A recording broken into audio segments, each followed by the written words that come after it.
ننبار سلام زقالس قدري كتقبطو تبقسو بحايلي بدهو نزمت بونت كنت سماينهم እቶም ሓኾርቲ ጎቦታት ዓለምና ናብ ዝበረኸ እምባን ምድያብ ክነቕሉን ከለዉ ነብሶም ንሓደ ኩሰቤ ብምባል ከዓ ይሕበኑ ነቲ እምባ መካይን ክድይብኦ ጽርግያ ስርሕሉ እንተ ዝበሃሉኸ እምባ ኣቦት ሓደ ካብ በረኽቲ ጎቦታት ሳሕል እዩ ኣብ መንጎ ዓንበርበብን ሓሊበትን ይርከብ ካብ ጽፍሒ ባሕሪ 1450 ሜትር ዘንቃዕረረ ካብ እግሪ ሓሊበት ከዓ 720 ሜትሮ ብራኸ ዘለዎ ብኣግራብ ዝተሸፈነን ሃው ዝበለ ኣጻድፍ ዝዓብለሎን ጎቦ እዩ እምባ ኣቦት ካብ ጥንቲ ዝነበረ እኳ እንተኾነ ስሙ ናብ ብድሆ ክቕየር ዝኸኣለ ግን ኣብቲ ጽንኩር ናይ ድሕሪ ምዝላቕ መድረኽ ንተጋደልቲ ፊት ንፊት ገጢሙ ስለ ዝበድሆም እዩ እቲ ኣብ 1961 ብኣጻብዕ ብዝቑጸሩ ተጋደልቲ ዝተወልዐ ሰውራ ኤርትራ ኣዝዩ በዳሂ ፖለቲካውን ወተሃደራውን ኩነታት እናሰገረ ብዓቕሚ ሰብን ንዋትን እናደልደለ ኣብ መወዳእታ ሰብዓታት ንሰራዊት መግዛእቲ ኢትዮጵያ ካብ መላእ ኤርትራ ሓኪሒጉ ኣብ ኣፍ ደገ ኣስመራ ብምብጻሕ ናጽነት ክጭብጥ ተቓሪቡ ነይሩ እዩ እንተኾነ ብሰንኪ ምትእትታው ርእሰ ሓያላን ሕብረት ሶቪየት ሚዛን ወተሃደራዊ ሓይሊ ስለ ዝተቐየረ ናብ ዝነቐልካሉ ምምላስ ኮነ ኣብ መፋርቕ 1978 ህዝባዊ ግንባር ንገዚፍ ወራሪ ሰራዊት ኢትዮጵያ ኣብ ዝተናወሐ ኩናት ኣዳኺሙ ንምስዓር ካብ ኩሉ ከባቢታት ኤርትራ ሰሒቡ ናብ ኣኽራናት ሳሕል ኣዝለቐ እዚ እናኾነ ጸላኢ ንተጋደልቲ ኣብ ዝኣተውዎ ኣትዩ ንምድምሳስ ብኹሉ ማእዝናት ብመሬትን ባሕርን እናደፍአ ናብ ሳሕል ይጽጋዕ ነበረ ምዝላቕ ርዑኻ ጠቕሊልካ ናብ ደጀን ምጉያ ይነበረን መስርሕ ምዝላቕ ኣብ ዝጥዕም ቦታን ግዜን ምስ ጸላኢ ብርቱዕ ግጥም እናካየድካ ዝጭፍላቕ ጨፍሊቕካ ዝስለብ ኣጽዋርን ንብረትን ጸላኢ እናመንዛዕካ ደረጃ ብደረጃ ናብቲ ናይ መወዳእታ መከላኸሊ መስመር ምብጻሕ ኮይኑ ኣዋርሕ ዝወሰደ መስርሕ ነበረ ሰራዊት ህዝባዊ ግንባር ኣብ መፋርቕ 1979 ኣብቲ ናይ መወዳእታ መከላኸሊ መስመሩ ክኸውን ዝመረጾ ኣኽራን ነቕፋን ሰሜናዊ ሳሕልን ዓረደ ቅድሚ እዚ ግዜ እዚ ንደጀን ሳሕል ምስ ሱዳን ዝራኸብ ቀንዲ መስመር መጓዓዝያ ነበረ ካብ ነቕፋ ተበጊሱ ብወጀባ ቀበር ወአት ኣልጌና ኣቢሉ ናብ ጎላግል ሰሜናዊ ሳሕል ዝወስድ ጽርግያ እውን ናብዚ መስመር እዚ እዩ ዝጽንበር ድሕሪ ምዝላቕ እቲ ብገዚፍ መካናይዝድ ሓይሊ ናይ ውግእ መራኸብን ነፈርቲ ኩናት እንተሰኒዩ ብመሬትን ባሕርን ዝመጽእ ወራሪ ሰራዊት ጸላኢ ንጎላጉል ሰሜናዊ ምብራቕ ሳሕል ኣብ ትሕቲ ቁጽጽሩ ስለ ዘእተዎ እቲ መስመር ተበትከ ሎጂስቲካዊ ቀረባት ናይቶም ኣብ ሓጺር ግዜ ክድምሰሱ ዝተፈርዱ ተጋደልቲ ካብ ሱዳን በዚ መስመር እዚ መጽእ ስለ ዝነበረ ከዓ እቲ ቀንዲ ምዕጻው ንጸላኢ ዓብ ዓወት ነበረ ብተሓጓስ ድማ ከበሮ ሓምሓም ሃረመ መስመር መትኒ እዩ ትንፋስ እዩ ኣብዚ መድረኽ እዚ ሰራዊት ህዝባዊ ግንባር ብዝሒ ተጋደልቲ ይኹን ኣብ ትሕቲ ጽላል ህዝባዊ ግንባር ዝተዓቐበ ህዝቢ ውሑድ ኣይነበረን ከምቲ ኣፈለማ መድረኽ ናይ ቃልሲ ዝነበረ ድማ ብመጽዓኛ ሎጂስቲካዊ ቀረባት ከተማልኣሉ ዝከኣል ኣይኮነን ብተወሳኺ ኣብቲ ካብ 1975 ክሳብ ምዝላቕ ዘካይዶ ዝነበረ መጥቃዕቲ ካብ ጸላኢ ብዝተሰልባ መካይን ናይ መጓዓዝያ ዓቕሚ ክቢል እዩ ዝነበረ በዚ ድማ ድሕሪ ምዕጻው ናይ ዝወሳኒ መስመር እዚ ህዝባዊ ግንባር ግድን ካልእ መስመር ከናደ ነበሮ ነዚ ሓላፍነት እዚ ዝተሰከመ ጨንፈር ህንጻ ህዝባዊ ግንባር ብዙሕ ኣማራጺታት ፈተሸ ብምዕራባዊ ሳሕል ናብ ባርካ ኣቲኻ ናብ ከሰላ ዘምርሕ ጽርግያ ምጽራግ ማለት ካብቲ ኣብ ማእከል ግንባራት ነቕፋን ሰሜናዊ ሳሕልን ዝርከብ ወጀባ ተበጊስካ ንምዕራቡ ዝርከብ ጎቦ ሕሽኪብ ጸሪካ ዒታረ ብምእታው ሓስታን ባደንን ሰንጢካ ብምህናጅ ናብ ከሰላ ምእታው ሓደ ኣማራጽ ነበረ እዚ ቦታታት እዚ ግን ገሊኡ ኣብ ትሕቲ ቁጽጽር ተጋድሎ ሓርነት ኤርትራ ዝነበረ ኣብ ርእሲ ምዃኑ ካብ ግንባራት ነቕፋን ሰሜናዊ ምብራቕ ሳሕልን ምሕድግ ዝበለ ብምንባሩን ናይ መሪሕነት ተጋድሎ ሓርነት ኤርትራ ቀጻሊ ምትኾታኽ ስለ ዝነበረን ንግዚኡ ኣይተመርጸን ከም ሓደ ኣማራጺ ግን ተታሕዘ ጨንፈር ህንጻ ህዝባዊ ግንባር ከም ካልኣይ ኣማራጺ ዝጠመቶ ካብ ወጅበት ተጠዊኻ ብዓራግ ኣቢልካ ጎቦ ትሩሩቕ ወፂኻ ናብ ሓወልዕ መሬት ሱዳን ዘእቱ መስመር ምጽራግ ነበረ እዚ መስመር እዚ እውን ናብ ግንባር ሰሜናዊ ምብራቕ ሳሕል ኣመና ዘቐረበ ንጸላኢ ቃልዕን ነዊሕ ኮለል ዘለዎን እዩ ዝነበረ ብዝኾነ ግን ከም ሓደ ኣማራጺ ተወስደ كم سالسي أمارات استوسده كوجبات بجسكا بحشكيب نابعيتار ووريدكا بهم بولابيلكا نقوبا شونكولات سنتيقكا عرارب بمئتاو نابعيت مري السودان مئتاو نبرا ازي سلستي ندفتات ازي نسوطه اتقند بدو خوين استرخبه نزي سلستي مسمرات كمون نجنبارات سمينا مبرق ساحل النقفان بزحات صار منقدي زرخب اقوارج مسمر مفتار نبرا نازي نمقبار دما كوجبات بجسكا عنبر ببحليفكا نتجازيف انبعابوت سنتيقكا ناب حليبت زورد ترقيا مسراح كسجر زيكل عمام نبرا ازي دحار بدو استسميع عبقبو كم ترقيا تقايسو من قد وطيو عوت انتخوينو نتي بقبر وقت ناب سمينا مبرق ساحل زوسد قالع ترقيا اتريفو بعنبر ببجيرو نحاليبت سلازقتو كابقو بعراق جيركا ناب حاولع سودان مئتاو عدل زخفت نبرا مسرح نايز ترقيا زخاء نسألأي عبت صفعيت نتاقدلتخا حاولت تصنعتو زي تتسعادنتو من نبرا نتقوبو ترقيا مقبارو بدوهو نبرمو تقادلتي بدوهو يلم سميوو منكون سميوو يخون اتوم ابتعمام ستساتفو تقادلتي اتقزيو او تيلو يبلوم اتقزي بدوهو زبلك انا نبرو ازي ابشحين شعاتميتن سبعين شعاتنيو مهنا ترقيا بدوهو كرمتهم كسرحو استوطنو كالوت مسمرات بعصر شوعات تحساس شحين شعاتميتن سبعين شمونتاني جميرو بقليلو كسرح زخقل سلازي نبرقن دحريني حدا ورح سراح بسلاسان حدا نطري كم زقوارز تقبره زتقرص اللي مخنيات نتي كوجبا بقبر وقتها بيلكا بعراك ناب قبوتو رقوتيخا ناب حاول مري سودان زقت مسمر مقدام سلاستمرزيو مبزحتيو كفال نايز مسمر زي روباتات كوينو نمسرحو زحاشن زسالتاني نيرو عبز مسمر زي اتقندي نمهناتو كشكر زخقل قبوتو رق مسنطاق نبره إذا صراحة زي قبل كاتي تشحن شعاتميتن سبعين شعاتن جمرة دحرينا شوعتا أوارح تنفاس زي نبرو كبيت عردما نقوبو ترورق حقيرو حوات فق تباهيلو نابزت اوعت ارزناي تقوبو واتيو تقلائي كاب روحق زريقو قالع بوتا بمخانو مكاين مبرحتي كتفاقاي قدر سلزنبرا زتوهبو سميو نابحاول لعز نقوات ترقيا مسكرم شحن شعاتميتن سبعين شعاتن تساريحو تودئم نز مسمرزي مستزنبرت انكر كنتات بمتأسسار تقادلتي اين بركخن زبل سم او تقولو تقادلاي تخلص جزرقه مالت اشعاليو اين بركخن او تقلو يبلو ابالات جنفر هنصا ترقيا اين بركخن حيالن بدهني زنبره اتبوتا باقراباو لي استشفنه صدفن قدلنيو أخوح بقول بسب إنها تجدده كم كرر أبزو الحوت إرر خوحن تلت عدفن تجارلتي بجمت تنتلتيلهم نابت السرح إن أتو بخبي تعرس تسرحه ترجع يوم واحدي ملن كينوتات بمنبارو أبلت جنفر هنتا كاب جرب أولي عند أي تتقريبهم ملن كينو إن سرحو زترى باربولو ترجع يوم كابت السبر بارا خوح إنها تتقمو أستات 10 متر زنوحاتو مندق إننا ندق دما تترجع نمكاين كم زيت أقم جبروه نوحات نايت ترقيا اين بركخن زقم منادق بنايلوم معكاني بعل 4 دربي مالتي يبل افت اوانتي حلافه هنصا زنبره مهندس حتى لقول قبر مدهن از برهان ولعكا زي حلف ترقيا حوات فق كسرحن كلو بشنخ حولع نمسالتي التقلقل تراكتر تدل نبرت ترقيا جنا كي تسرحقن بخمي تورد زبل حدد قن نبرا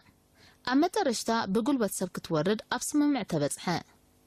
رغوتي اعصاو قريصهم بمسار تسكيمهم ناب تحت اوردوا اتا تسحبيتاون صعنت كتملالس سلستدلي مجمرتا بجمل نمورادا تفتينو زي كون مسكونه بقلبت تغادلتي نتحت وردت ابت اوانت دما اتا تراكتر كاب حاول ناب عيت صعنتنا ملالست عب حجز ابركتت مهنا ترقيا اين بركخن من قد حاول لعجن اخولن ملوح سنت زهبن اين برن بتوسخي كام نقفا نابز مسمرزي كتصنبر نابز ألاقي بزغرب وبطا كتحلف سلاء التقداد نزيادة سترنتن وحسنتن اتي نعم برببن حليبتن كالرقب استوسنت ارقيا بدوها مسرح امارات اينبرون بزد ما اب اقام تصفاف ترقيا اين بركخن جنفر هنصا ناب هنصا ترقيا بدوه داقي متملسومو بتشعتن حسه شحن شعتن 270 شعتن تتححزوم اب مصنعتن قياسان ناي زبده مسمر استساتفو مهندسات حتى لقول قبر مدهن ايوب قرمه دكتور يوسف كفله مريم مدهاني ستيفانوس قرماي محصونن كالوتن زركبوم 16 تقارل تنبرو بوقع ناي مهندسنا مسارحيتات بزي منبارو اتقياسا امني ليفلنا قبر كايو تخايدو بأمني عقن صفح وسيدكا أو ورقت كتسفرو مأزن زتحس لزد اللخاء أبتسراح بالصلاة يتقامو نبرو قياسا دحر مودعو اتو مهندسات أبتن نسراح تدالين زنبرا سلسة مسارع نايج انفر هنصا فاح بمبال كبيد حلافنت أب مأقروم تيروم نسراح تبقسو اتن سلسة مسارعات مسرع ود قرنكيل مسرع ود غشن مسرع ود سلطانن زبهالين زنبرا إذا نفس وكفن أستاذ إسراء أبالات زنبروان مسارع هنصا مسبركت زبالو أبالات حالوا سوران مروخاتن كامبوديا أننا تبهلا زتصوع زنبرا تعلم تدك آنستيان تدميروم سرقيا بدهون مزراق استسلف عقمسة الأزي بدها سرحكا أب إقرتي عبقو بخينوم نلعلنا نقعررو تتححزوو هنتا تسرقيا بدهو كم سمو بدها زقبرو كتر وحدي مسارحيتات بمباريو بزي أخلا فرازان بادلان استجمر اسراح تقارلتي بحبو كقبر علاني بزبل نيحن منفسن نتي زيد فرز مسلنبا نكفرك كيبلو قد أموو اتمدرختي حمشاي ورار تسألائي تحمششو تسألائي نشرشاي ورار كقرارب زجمر الأوان بمنبارو مسقزي مقردام زحاتت نبرا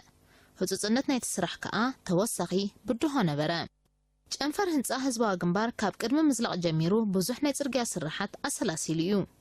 انت خانه اتوم كساب شعوزة هانتون ترقياتات كم ترقيا بدهو كساب كندتي بدهتي نبرون مسرح ترقيا بدهو بخلت أنفتي جميرو بوغن عنبرببن حاليبتن كاوة جبانا عنبربب كتاعتو بحادة قفي حروبان مسوس تأساسر سنجراتاتن بمحلافيخا ناب قوة بدهو تتسقع اتخالي أنفت دماء بحاليبت وطيخا ناب اقرب بدهو متسقع نبرا اتوم مهندسات كاب اقرا عنبربب ترز بدهو وطيوم ناب حاليبتنا وردو نزكبيد عمامزي يوها هدو نبرو مسارحيتات بزي منبارو بفلاي كومبرسرات أفلما مسرح من دالخاوح بقلبتيو زكايد زنبرا بحاتين تندينا فرفيركا نوتاقي مالت TNT زأتو قلقات تدالمو بإياد حاو تبارعو زعكس بومباتاتن كالوتو تقوستن أبتنقاعاتيخا كمزفنكل تقبر أبتسرح استوافرا ماشينري حانت دوزر سكاترن كومبرسرن ترايز نبرا اتا دوزر حيلس لزي نبرا نتي بعقم سب استفحرن زتفنكالن أم مقلاين مقحافون انتزي كوينو أم مقعاتن نفنكالن بزوحا بركوتي نبران اتز نبرا أفرازتات أخل سلزي نبرا تتسانيحكا متبع زدليو نبرا واحد ملنكينو سلز نبرا خاا ناي حاد مترو روغي تندينو انا قراتكا كم ملنكينو كم زدتا وي مسرسري كوينو أقلقلا تسانيحو ماسا كاب سودان تغزيو متأمو نتسرح حقا زخوانا أزوي تريرن كبيدن سراح بمنبارو ماساتاتن بونتاتاتن انا تجافالقه حقيقو يودأ منبارو مسكر تنكرنت ناي تخبيد سراحيو ماسا أبكل تزغم معلو غزين يرو قاليو دما تجلاليعو بمسبساب كانتشا كساب زمسل يدقق نبرا بونتاتاتن ماساتاتن ناي مجفلق بحري سلزلوام أب غزي برتع وقع نا تجفلقو أب أكالات تقارلتي كم سكجو خاطو مرأي لمد نبرا أب تأفافي أكالاتهم فنجال حاتين أتيوم سنقلنا زسعبولهم تقارلتون نيروميم أخاوح قوبو بدهو أمنا ترير سلزخونه صدر بصدرين مسوقام حيال ساعات يحتت نبرا ناتي كم حاتين زمترارو أخاوح بقلبت سبان كيعكا أبتي نقع قماني مكينا أمكيخكا بمفساس ماي أبزبانو بمخعاو كم زي سبابر مقبار تقارل دزدقو ملخب زنبرو بزح بالحتات نبرا إذا خبيت سرح زي إنا تخيده محبراوي هيوت مالت مقبو مدلاو ماي مقراتن كالأنون زي ترف عمام تقادلايو كم كلهم تقادلتي أبالات انصاب بوليتيكا وتمرتي كمهارو قديتا سلز نبرخاء كأدمي ويدحر سرح تأكيبهم يمهارو نبرو مهندسات أب كل محبراوي هيوتن تمرتن بمعريم زساتفو أتسترخبه حتير نعرف تقزي دما أم نيسرح بوتا أنها تنكساقسو أمان ناجرحو زقص العمامات يوطنو أب أوان سرح كأ نتسرح يمرحون يوهاهدون أخاوح كتفنكل ببونتان ماسان نديلكا 3-4 زخونو نقعات وي قدا قدي تخعتمو أب كلهم فحبيلكا أب نفس وقف قدقاد نتاقو تأتو كلها تدالو تبهال إياد حوي حسكانات تقدقاد بحادة تأتمو اتحوي نتتبارعي كساب زركبو كابوتا بقويا ريحكا كولنا بزلو بوتا تحبا اتي أب 3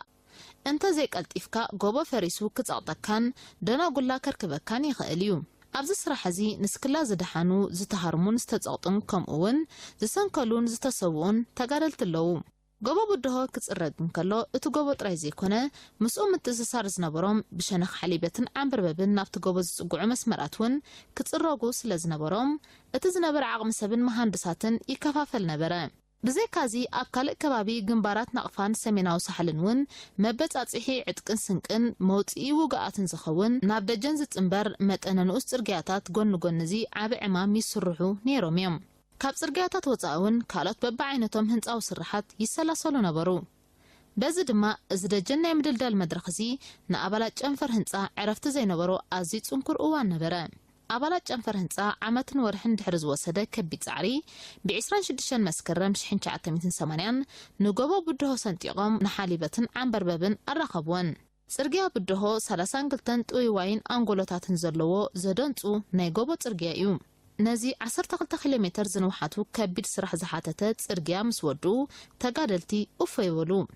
እዚ ጽርግያ እዚ ኣብ ምውሓስ ደጀን መሰረታዊ ስራሕ ብምንባሩ ሓጎስና ወሰን ኣይነበሮን። ኩሉ ከም ዝስገር ፈሊጥና ብሓጎስ ዘሊልና ተኣኻኺብና ጸንቢልናዮ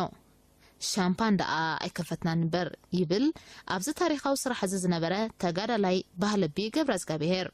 ንጽንኩርነት ህንጸት ጽርግያ ብድሆ ካብ ዘጋድዶ ዝነበረ ረቑሒታት ሓደ ዋሕዲ ማዩ ነቲ ኣኻውሕ ንምጭዳድ ማይ የድሊ። ኣብቲ መሪር ፀሓይ ቃዕ ንዝበለ ጎረሮ ጎርዞን ጎበዝን ማይ የድሊ። እኹል ማይ ግን ኣይነበረን። ማይ ብቦጥ ካብ ዓንበርበቢው ዝመጽእ ዝነበረ። ሓደ ግዜ ጽርግያ ብድሆ እናተሰርሐ ቦጥ ተገንጢላ ዝብል ሕማቕ ወረ ተሰምዐ። ተጋዳላዩ ሙሩኹ ጓሉ ወዱ ኮታኩ እንጢላ ማለት እተን ዝርከብን ማይ ጠፊኤን ጥራይ ዘይኮነስ እታ ቦጥ ክሳብ ትዕረ ጸገም ክህልዩ ሞራል ዝትንክፍ ወረ እዩ። ጸኒሑ እቲ ወረ ብኻልእ ወረ ተተክአ። እታ ቦጥ ኣይኮነትን ተገንጢላ ሽኮር ጻዕነት ኤነትረና ትዒላ ኣትያስ ኩሉ እቲ ማይ ናብ ሽኮር ስለዝተቐየረ ጀጀሪካንኩም ሒስኩም ማይ ሽኮር ውሰዱ ዝብል ኮነ። እቲ ዝነበረ ጓሂ ናብ ሰሓቕ ተቐየረ። ኣብ እዋን ስራሕ ነፈርቲ ጸላኢ ዓብ ዕንቅፋት ነበራ። በቐትሪ ኣብ ልዕሊ እቲ ጽርግያ እናዘንበያ ብዙሕ ግዜ ደብዳቤ ካይዳ ነበራ። ስለዚ ድማ እቲ ጽርግያ ዝበዝሐ ብለይቲዩ ዝካየድ ዝነበረ። መብራህቲ ስለ ዘይርከብ ከዓ ሓዊ ብምእጓድን ናይ መካይን መብራህቲ ብምጥቃምን ይስራሕ ነበረ። ኩሉ ዝጻዕርታት እዚ እናተኻየደ ድልዳለን በቕዓትን ናይቲ ጽርግያ ዓበይቲ ናይ ጽዕነት መካይን ብዘይጸግም ክሓልፋሉ ዝኽእላ ክኸውን ስለ ዝነበሮ ብኣዝዩ ዝደልደለ እምኒዩ ዝንደቕ ዝነበረ። ብፍላይ ብድሆ ዝለዓለ በቕዓት ዝንጸባረቐሉ እዩ። መናድቑ ድልዱል ኣብኡ ዝኣተወ ኣእማን ረዚንን ተሪርን እዩ። ጽርግያ ምስራሕ ማለት ጎቦ ፍሪስካ ኣኻውሕ ሰቢርካን ጸሪብካን ነቲ ሓመድ መድሚድካ ኣእማን ምርብራብን ምንዳቕን ዘጠቓልል ሓያል ጉልበትን ጥበብን ዝሓትት ዕዮ እዩ። ብውሕጅ ከም ዘይፈርስ ንምግባሩ ብጥንቃቐ ዝስራሕ ፈታኒ ዕማም ድማ እዩ። ድንድል ክግበረሉ ዘይሕሰብ ብምዃኑ ስንጩሮታት ውሕጅ ከም ዘይብንቁሮ ጌርካ ንምምድማዱ ተሪር መንደቕ ነዲቕካ እታ ሃጓፍ ብኣማን ረቢብካ ይስገር ነበረ። ኣብቲ ስራሕ ብልዕል ወኒ ዝተዋስኡ ምሩኻት ኩናት ነይሮም እዮም። ህዝባዊ ግንባር ኣብ ልዕሊ ምሩኻት ብዝነበሮ ሰብኣዊ ኣተሓሕዛ ኣብቲ ፈለማ መድረኽ ኣብ ዕዮ የሳተፎም ኣይነበረን። ድሓር ግን ኮፍ ኢልካ ምንባር ስነ ኣእምራዊ ሃሳዩ ከም ዝመዝን ብምግንዛብ እቶም ምሩኻት እውን ካብ ኮፍ ኢልና ንውዕል ስራሕ ዘይትቡና ዝብል ሕቶ ብቐጻሊ የቕርቡ ስለ ዝነበሩ ናብ ስራሕ ከዋፍሮም ወሰነ። በዚ ድማ እቶም ምሩኻት ንስራሕ ህንፃ ብሓጎስ እዮም ተቐቢሎሞ። ካብ ኮፍ ስራሕ ስለ ዝሓይሽ ምንቅስቓስ ስለ ዘለዎ ንጥዕበሩ። ብግብራዊ ስራሕ ከዓ ኣብ ሞያ ምንዳቕን ካልኦት ሞያታትን ብዙሕ ተመክሮ ክቐስሙ ከኣሉ። ብድሆ ይትረፍ መንገዲ ጸሪካ ብመኪና ክትወጾ ብእግሪ ክድይቦካ ዘይከኣል ዝመስል ዝነበረ መወዳእትኡ ጥውይዋይ ጽርግያ ከም ዓብ ገበል ተቐነቶ። ኣብ እግሪ ሓሊበት ኮንካ ክትጥምቶ መስተንክር እዩ። እዚ ጸድፍን መሸታትሖን ዝበዝሖ ይትረፍ ክትከዶ ክትሪኦ ዘድክም ጎቦ በየናይ ሓቦ ንዋትን ኒያትን ኮነ ተሰሪሑ ይኸውን ዝብል ሕቶ ኣብ ሕልናኻ ይመጽእ። ገድሊ ኣንጻር ዓርሞሽሻዊ ሓይሊ ገጢሙ ከም ዝተዓወተ ክምስክር ዝቆመ ሓወልቲ ኮይኑ ከዓ ይስማዓካ። ብድሆ እምበኣር ንድፊ ናብ ጎላጎል ዝቐየረ ስርሒት እዩ። ናብዚ እጹብ ድንቂ ፍጻመ ዘምርሕ ክእለት ግን ካበይ ዝነቐለ ኾን ይኸውን? ኣብ 1975 ብርክት ዝበሉ መሃንድሳትን ጂኦሜትራታትን ትምህርቶም ወዲኦም ናብ ሰውራ ተጸንበሩ። ሓደ ካብዞም ክኢላታት መሃንድስ ሃብተ ልዑል ገብረ መድህን እዩ። መሃንድስ ሃብተ ልዑል ኣብ ብሌቃት ምስ ተዓለመ ብርክት ምስ ዝበሉ ብጾቱ መሃንድሳት ሃብቱ በርሀን ገብረ ሚካኤል ተምነወን ዝርከብዎም መካይን ካብ እምሃሚመ ብቐጣን ኣቢለን ናብ ሰሜን ንክኸዳ መንገዲ ምጽራቅ ተተሓሓዝዎም። በቶም ቀለልቲ ግን ከዓ ውሑዳት መሳርሒታት ባዴላን ኣፍራዛን ጥራይ ተጠቒሞም ከዓ ጎቦታት ክጸርጉ ጀመሩ። ኣብቲ እዋንቲ ብዙሓት ክኢላታት ካብ ኮሌጅ ህንፃ ኣዲስ ኣበባ ናብ ቃልሲ ዝተሰለፉ ብምንባሮም ናይ ክኢላታት ፀገም ኣይነበረን እቲ ፀገም ዋሕድን ዓይነትን መሳርሒኡ ነይሩ ኣብ መወዳእታ ግንቦት 1975 ትራክተራት ካብ እምበረሚ ተሰሊበን ምስ መፃ ብቐጣን ኣቢለን ንብሌቃት ብኸመይ እተዋ ዝብል ሕቶ ተላዕለ ብሩባ ወድጋን ነቲ ኣጻድፍ ብኣማን እናመላእና ነእትወን ዝብል ምላሽ ከዓ ሰዓበ እቲ መልሲ ነቲ መንገዲ ፈጠረ በዓል ኣቡ ጥያራ መንገዲ ክንጸርግ ደሊና እሞ ከም ኪኢላ መጠን ንዓናይ ንርአየ ብምባል ንመሃንድስ ሃብተልኡል ተወከስዎ ኣብ እግሪ ጎረይቶ ምስ በጽሑ ጎረይቶሪታትን ጥጡሕ መንገዲ የድልየን ስለ ዝነበረ ንጽርግያ ጎረይቶ ብኣማን እናነደቑ ብዝሓሸ ኣገባብ ክሰርሕዎ ጀመሩ ስራሕ ጽርግያ ህዝባዊ ግንባር እምበኣር ብጎረይቶ ይፈሊሙ ክፍሊ መጓዓዝያን ህንፃን ምስ ቆመ ድማ ካብ ሱዳን ዝመጽእ ዝነበረ ስንቂ ንሳሕል ንኽበጽሕ ተጋዳላይ ናብ ዘለዎ ከባቢታት ንኽበጽሕን ዝተፈላለዩ ናይ ጽርግያ ስራሓት ከሰላስል ጀመረ መብዛሕትኡ ጽርግያ ግን ሩባ እዩ ዝስራሕ ዝነበረ ኣብቲ እዋንቲ ብፍሉይነት ክጥቀስ ዝከኣል ሓደ ካብ ኣገረምቲ ናይ ጽርግያ ስራሕ ህንፀት ጽርግያ ዓገት እዩ ጽርግያ ዓገት ኣብ 1976 እዩ ተሰሪሑ ንፈለማ ግዜ ብርቱዕ ኣኻውሕ እናሰባበርካ ዝተሰርሐ ታሪኻዊ ጽርግያ ድማ እዩ እዚ ኣብ ዓገት ዝተረኽበ ተመክሮ ኣብቲ ድሓር ብሰፊሑ ዝቐጸለ ህንፀት ጽርግያታት ዓባ ኣስተዋጽኦ ገይሩ እዩ ኣብ እዋን ምቅርራብ መጥቃዕቲ ናቕፋ ማዕረቲ ካብ ኣግራዕ ናብ ናቕፋ ዘደይብ ጽርግያ ሓመድ ዲበላይ ተሰርሐ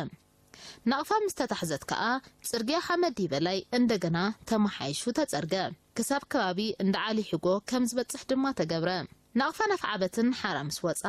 ዕማማት ምህናት ጽርግያ ከዓብን ክመሓየሽን ጀመረ ኣብ ሓምለ 1976 ብዝሒ ዘለዎ ኣፍራዛን ባዴላን ካብ ኣስመራ ከም ዝወፅእ ስለ ዝተገብረ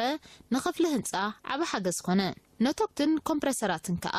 ኣኻውሕ ኣብ ምፍንቃልን ደናጉላ ኣብ ምስባርን ይሕግዙ ነበሩ ድሕሪዚ ናይ ምዝላቕ ግዜ መጽአ ናይቲ ዝሓለፈ ዓመታት ውህሉል ተመክሮ ድማ እዩ ነቲ መስተንክር ጽርግያ ብድሆ ንምህናት ዘኽኣለ ጽርግያ ዓይንን ብርካኽን መስራሕ ሓወለ ኣብ ዝስራሓሉ ዝነበረ ዓመት 1979 ዝበዝሓ ክፍልታት ህዝባዊ ግንባር ቦተአን ኣብ ከባቢ ዓራግ ዝነበረ ዓራግ ናብ ጸላኢ ቀረባ ብምንባሩ ከም ደጀን ተመራጺ ነበረን ምስ ምጽራቅ ጽርግያ ብድሆ ከዓ ዝበዝሓ ክፍልታት ናብ ዓንበርበብ ገዓዛ ዓንበርበቡን እንተኾነ ካብ ግንባር ሰሜናዊ ምብራቕ ሳሕል ርሑቕ ኣይነበረን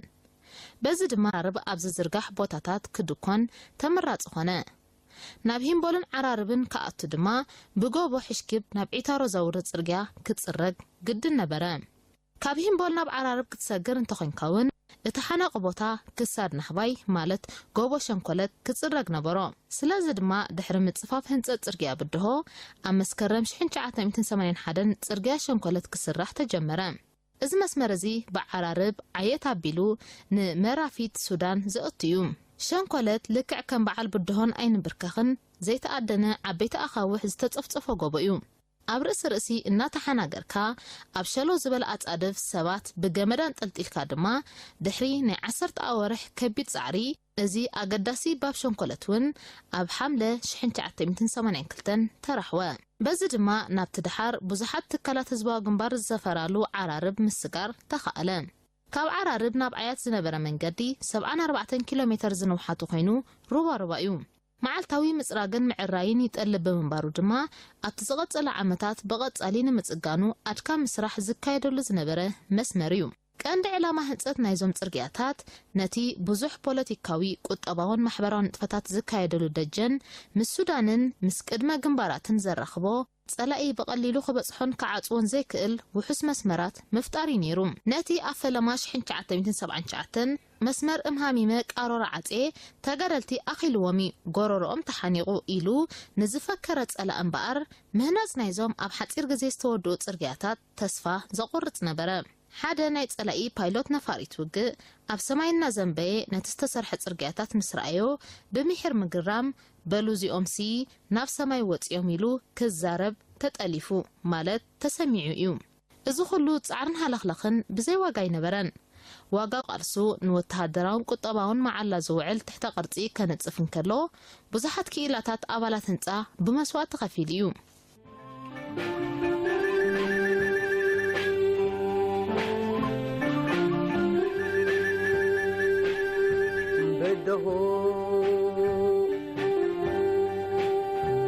بدخو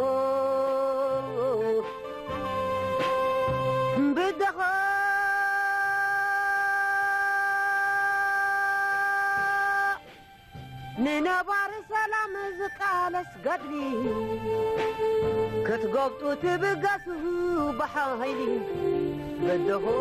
بدخو لزمات بونت كالسماينهم